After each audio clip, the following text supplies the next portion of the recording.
going into stage 3, I think people are gonna start to realize that there's a lot of talent in this team, and we not only can be a strong contenders against the Korean teams, but we can also like beat them and eventually even become the best team and win Overwatch League.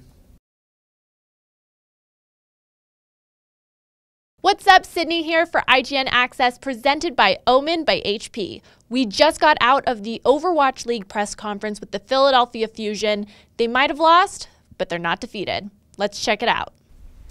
Hi, I'm Chelsea with USA Today. Do you think that having to play 2 games back-to-back impacted your performance today? I mean, Yes.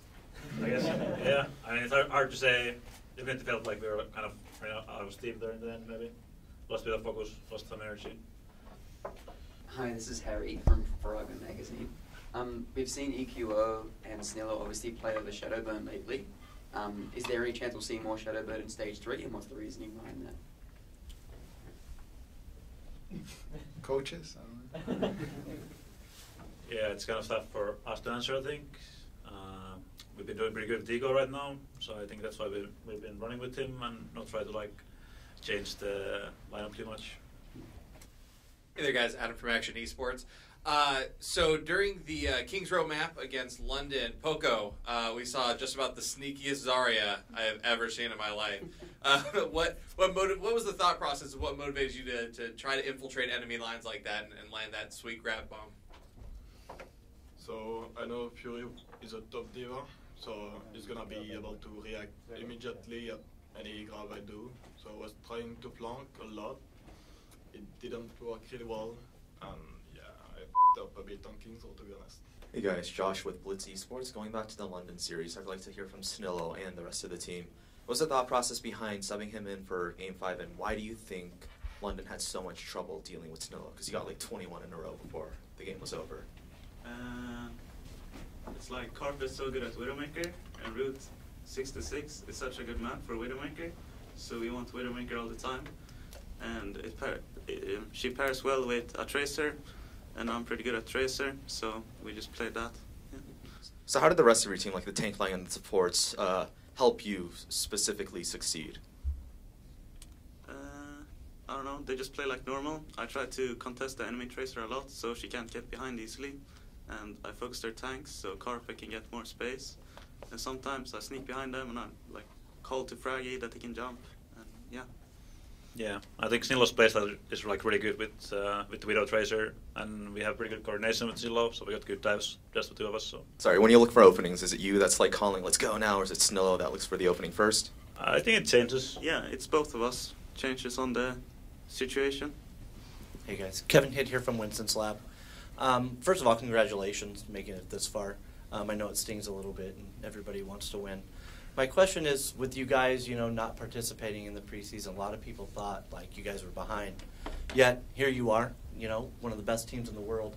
What would you attribute that run to in terms of where you started and where you are right now?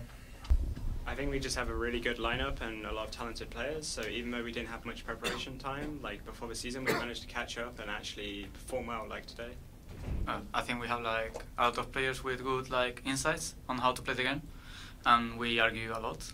Not argue, just after games we like to talk what we did wrong, how we can fix this, what is the most efficient way to play the game. Like not just dive or build, just okay, pressure this guy, use this angle so I can cover you from this. So we are like really calculated team, and I think that's everything, basically.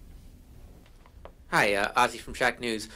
You mentioned that teams are underestimating you going into the playoff and throughout Stage 2. So how do you plan to prepare for Stage 3, knowing that you likely won't be able to take other teams by surprise anymore? I think it's mostly about just perfecting our own game, just play as solid as possible. I think that's the key to being a good team overall in Overwatch League. I don't think you just worry too much about people countering you or whatnot. You just react to the hero comps on the fly and play your own best game. Hey there, guys. Adam from Action Esports again. So, obviously, the Korean rosters are the favorites to win, but you guys showed up in a really big way. You kind of surpassed everybody's expectations. throughout the entire stage and really, really improved from your presence in stage 1. So who would you say is your MVP of the stage? Snilo. Oh, Snilo. Yeah. He haven't lost a match on stage. Yeah. 100% win rate. Probably Carpe, to be honest. Yeah. He's been destroying every match, so probably Carpe, I would say. Neptuno. Yeah, Neptuno. That's what he always says after like games. No one appreciates me. Maybe it's them. Yeah. I'm just healing people. Tatiana from USA Today. Congratulations, first of all, you guys did really well. What are you guys planning on doing in this week off, and what are your goals for stage 3? Like, some of us are going home. I think 3 of our players are going to Korea, and we're just gonna chill for a couple of days before starting practicing again. And I think we'll have great confidence going into stage 3. So I think we'll do really good. Sean Morrison, ESPN. What do you guys think the biggest adjustment NYXL made was for those final 3 games? How were they able to kind of turn things around? I think they started playing like much more aggressive. Like before that, we kind of shut down their Winston, and after the second game, then they started getting like a lot more kills with like their dive, which we were not expecting, and we couldn't adapt fast enough, so they managed to win. I think it was basically Xavier B was like hidden behind us way too many times, and we couldn't handle that. So he was just waiting for Manu to jump, and they were like jumping on bombos and killing him a lot, and we couldn't like do much about it. I think we could, like we didn't do it right, but we could have like done it better. But that was the key point from them. Like they were being aggressive in our backline and getting a lot of value from like 2 cooldowns. Damien with PC Gamer. Fraggy, on Village, there was a play where you and Poco got down to like basically no health, and it was really crazy. So when you guys were like kind of backed up into that corner there, was a lot of that just luck that you guys survived that, or what did your comm sound like during that whole ordeal? I can't really remember that. Village with Ryan Diva or Ryan Tarja? Yeah. Oh, with Ryan Tarja before the Tarja ultimate, I guess.